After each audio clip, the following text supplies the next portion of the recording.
চিকিৎসকরা অপ্রয়োজনীয় ওষুধ লিখছেন কিনা খতিয়ে দেখবে অধিদপ্তর। চিকিৎসকরা অপ্রয়োজনীয় ওষুধ লিখছেন কিনা তা নজরে রাখতে প্রেসক্রিপশন অডিট শুরু করতে যাচ্ছে অধিদপ্তর।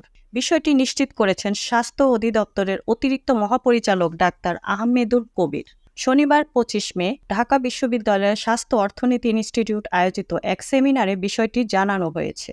আয়োজিত সেমিনারে আলোচনার বিষয় ছিল ওষুধ কোম্পানির অসুস্থ দৌরাত্ম্য কমাতে ডাক্তাররা প্রেসক্রিপশনে ওষুধের জেনেরিক নাম লিখবেন কিনা। এতে অংশ নেন চিকিৎসক, ওষুধ কোম্পানি, ফার্মাসিস্ট ও দেশি বিদেশি বিভিন্ন সংস্থার প্রতিনিধিরা। আলোচনায় চিকিৎসক ও ওষুধ কোম্পানির মধ্যে নানা ধরনের স্বাস্থ্যমূলক সম্পর্কের বিষয় উঠে আসে। তবে পুরো স্বাস্থ্য ব্যবস্থায় পরিবর্তন আনা জরুরি বলে মন্তব্য করেন বক্তারা। মুক্তা পারভেজ, ডেস্ক রিপোর্ট, বিই নিউজ, ঢাকা।